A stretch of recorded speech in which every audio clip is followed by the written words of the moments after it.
And so to start this evening,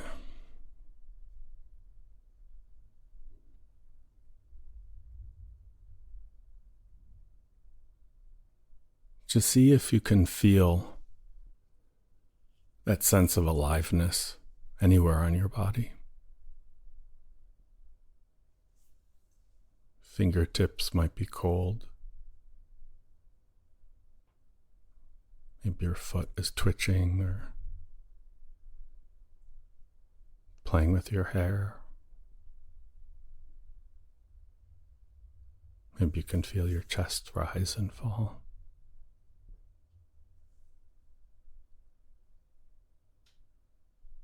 Even thoughts.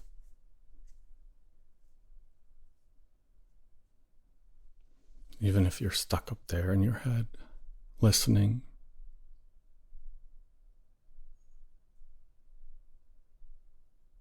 None of these experiences could be had without this life within us.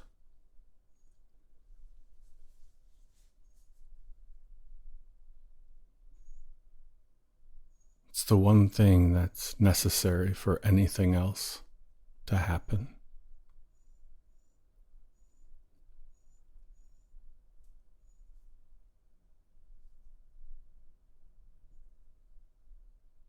And yet most of our time is spent in a tiny space inside of our head, listening, arguing,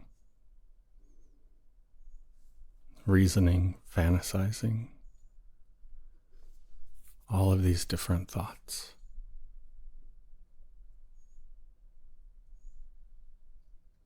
And so all we're doing here is to see if we can practice shifting our attention to the thing that must come before any thought, must come before any feeling or sensation. The thing that was absent 8 days before you were born. So you have no memory of any of these things, touch, sensation. And so that's all we're doing. It's just seeing, becoming familiar with that feeling of aliveness, that sense of presence, without having to do something with it, without having to entertain a sense of aliveness.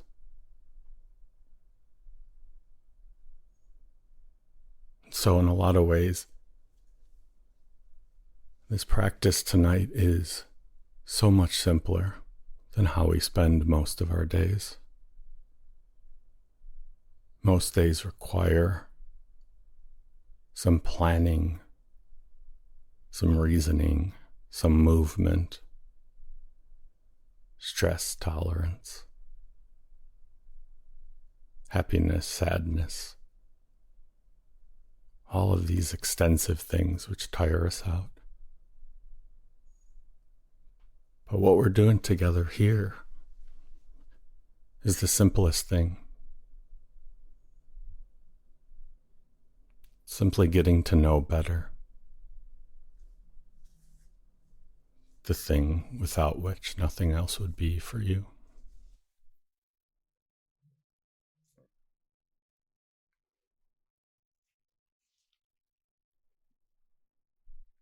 It's so present. It's always here. This feeling of life, of aliveness. If you can hear these words, if you can notice, even when deeply depressed, that you're depressed, the aliveness is there. And you might not, if someone asks you, how are you? You might not say, I feel alive, because it has a different meaning in that sense, but the aliveness must be there.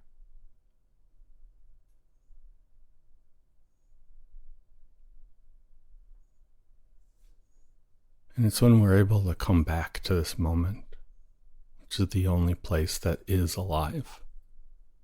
The past is a thought, the future is a thought.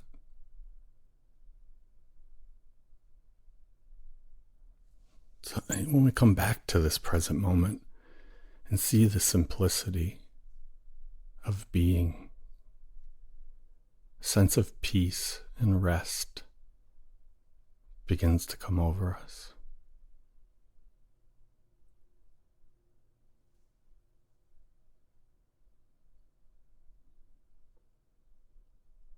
When we sit together and practice sharing this aliveness without any entertainment, any noise or talking, or just being with the aliveness together, we begin to become anonymous in some ways, because my name, my body come after the aliveness. So there's just one thing of aliveness between all of us right now. Just one. And each of us holds 100% of it.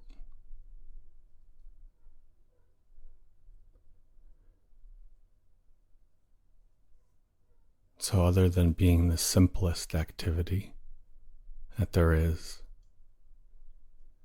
to be with the aliveness, to be present here, it's also a place where there's no one to be,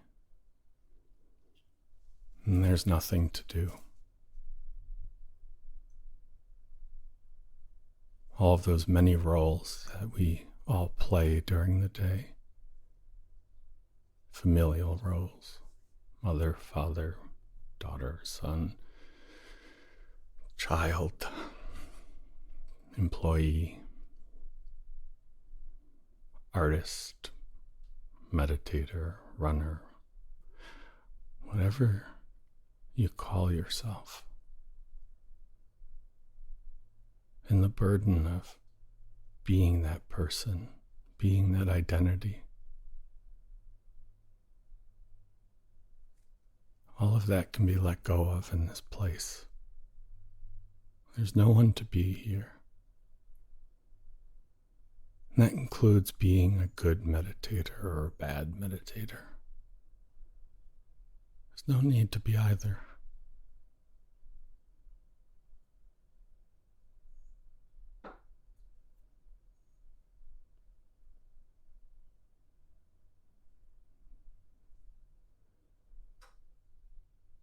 And this is one way in getting this anonymity and letting go of all of these worldly roles. This is a very deep way to be relieved of the bondage of self.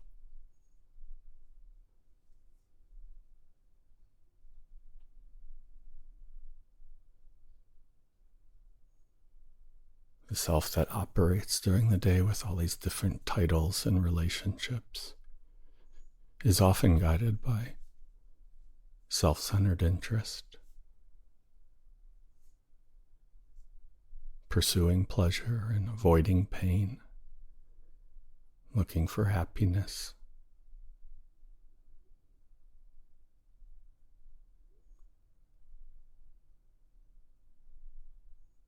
So that's what binds us during the day.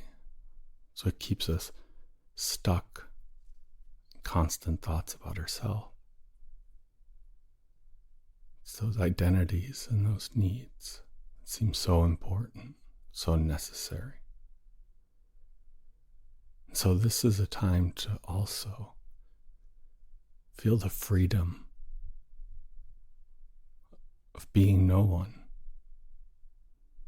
having nothing to do.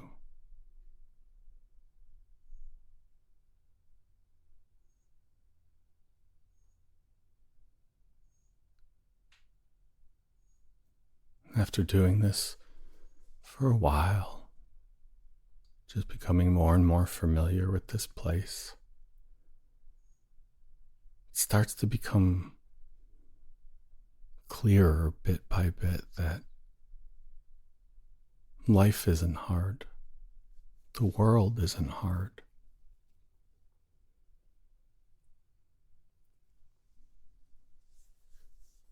It's what I expect of myself in the world. It's my thoughts of good and bad, or productive or lazy. All these things that are stuffed into our heads from childhood onward. And it's these that make us miserable out there during the day. It's those desires that, as in the fourth step in the 12 and 12, and it talks about instincts out of control. The natural need for food, but then the overindulgence, or the natural need for emotional affection, but a possessiveness over a partner or a friend. These things that I think I need so badly, these create a hostile world.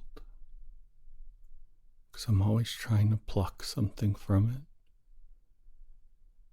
I'm happy when it works. I'm disappointed and angry when it doesn't. It's very hard in the moment to say, do I really need this? These desires and fears are so strong. It feels like we must have them. Even when some of these intense desires and fears come from trauma, that hypervigilance, that need for safety, how is that my fault for seeking too much of it?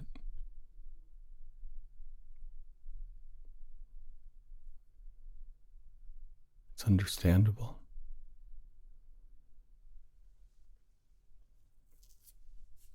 But once I was sober long enough and started to see that I didn't have to carry the weight of past trauma alone, and I could relax my shoulders a little. Hypervigilance wasn't always necessary. Maybe even fear of emotional intimacy. Maybe it wasn't so scary. Just a little less. Letting higher power and fellowship carry some of the load. And as that progressed, and I spent more and more time in this place of anonymity, not needing to be anyone, and stillness, not needing to do anything, the relief was bigger than I can describe.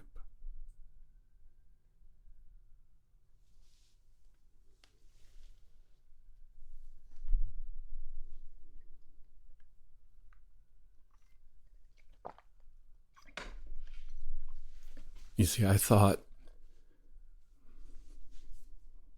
that I would be happy and feel safe if I could get all these things.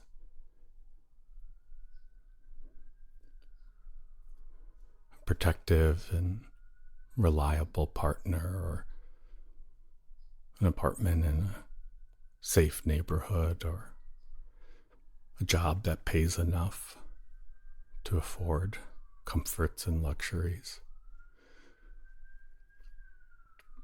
Being a certain weight. So many things.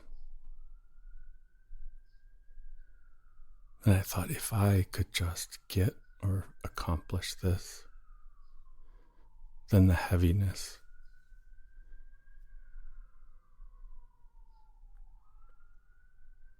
the conflict with the world that tires me out so much, if I just had these, I would be safe and happy, and the world wouldn't bother me.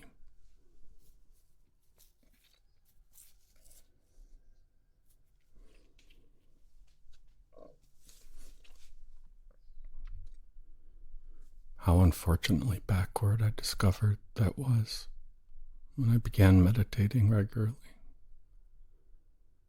It was never about adding more onto myself. It didn't matter that I felt lesser than, inferior to everything and everyone. It wasn't overcoming that was going to make me feel safe and happy. It was a subtraction, not an addition.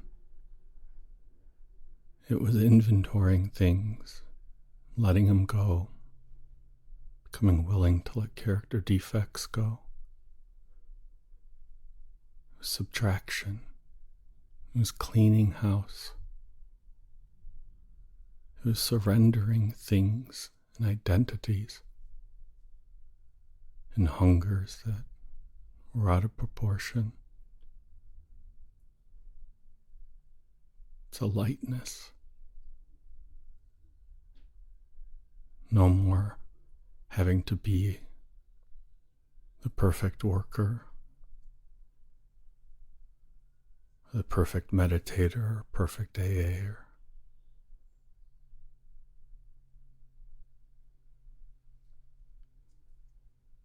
Instead, not only is it enough, but it's the most desirable state to be as free from those as possible. To be no one, to sit doing nothing, to simply understand that the completeness and wholeness of your worth rests in being alive. And that's all.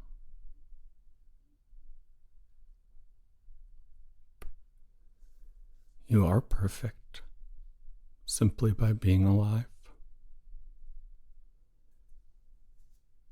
So all that other stuff that might distance me from another person or cause self-centered behavior, bondage of self, that's what we can let go of. What's better than perfect? We can only dim that light by trying to find these costumes to put on.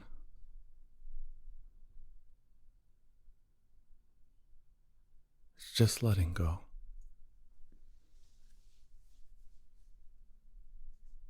It's letting go of the need for even a quiet mind. Those are just all ideas about what meditation is.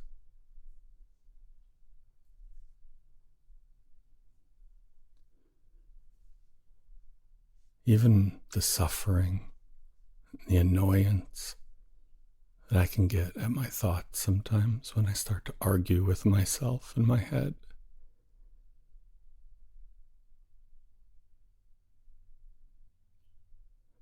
The thoughts don't have to annoy me, even when they're loud.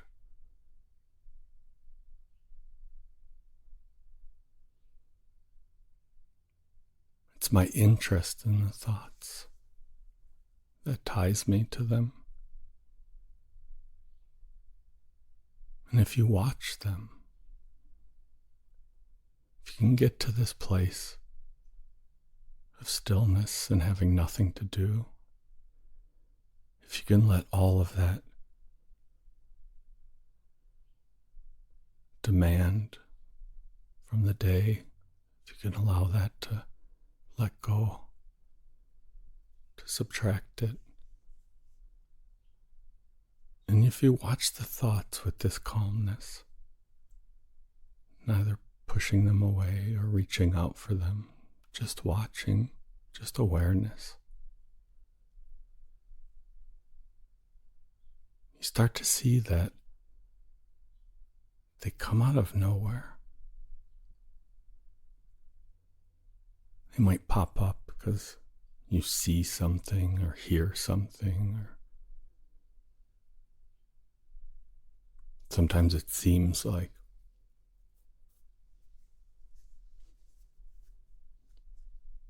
It's our effort. I need to think about this, and here come the thoughts, and I need to figure out what I'm having for dinner. Let me think about it. Okay, here come the thoughts of pizza. Here come the thoughts of Thai food. Okay. I'm in control of my thoughts. I just made them happen, right? Yeah. Oh, I have to run tonight. I forgot about that. Yeah. Laundry. I gotta do laundry too. Suddenly, this control I thought I had over the thoughts falls apart. I just wanted to know what I was going to eat. Suddenly I'm doing laundry and running, being afraid of a work project or nervous about a social event. All of this randomness comes up, and it disappears equally, without cause. They're not even personal. It's my interest in them, my fascination with my thoughts, that keeps me so attached. So when my thinking is annoying me, it's causing fear, I try to come back to this place of stillness, surrender and letting go.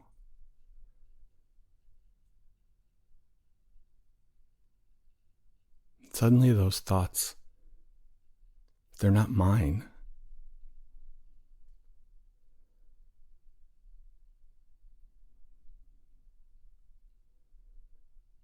If I walk past 20 people on the street, I don't see them suffering from my thoughts. Even if they could hear them, they would know, well, those aren't mine. I don't have to be concerned about them.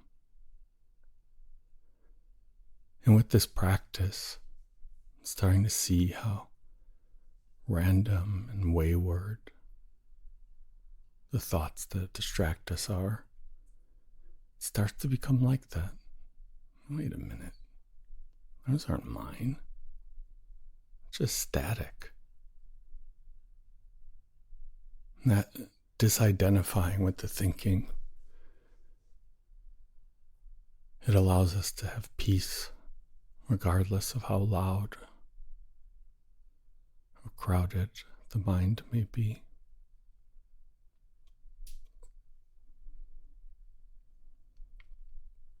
Are you deeply concerned with how fast traffic is moving outside right now?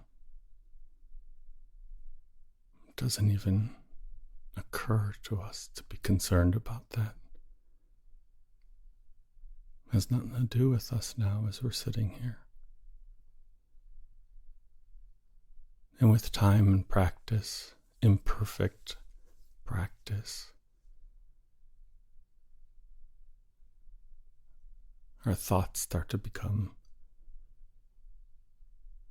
the traffic and how fast it's moving. We've detached from it. We're not standing in the water. We're just watching the water from the bank.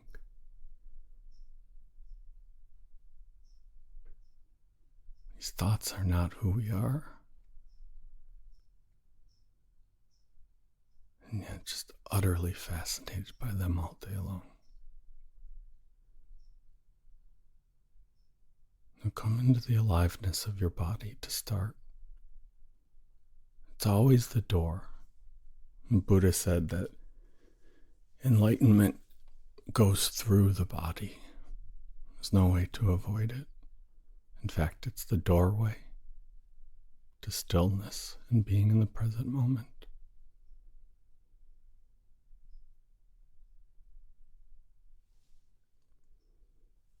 Simply watching, noticing how the life takes care of itself, how the heart beats, how the blood moves, how the breath comes and goes.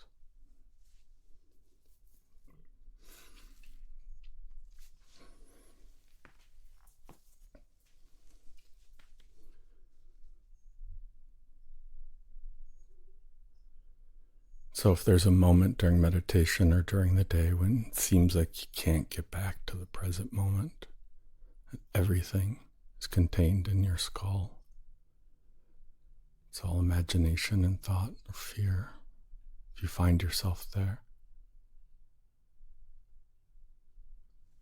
look for the life in the body. Notice how life takes care of itself. In fact, when I first started meditating and I was told to watch my breath, I watched it so well that I stopped breathing.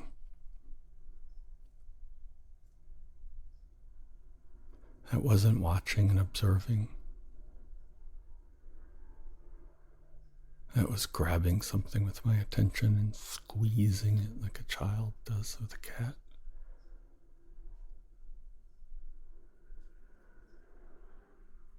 So if I just let the breath go, simply watch it. Let the heart beat, simply watch it. Even let the thoughts think and just watch it.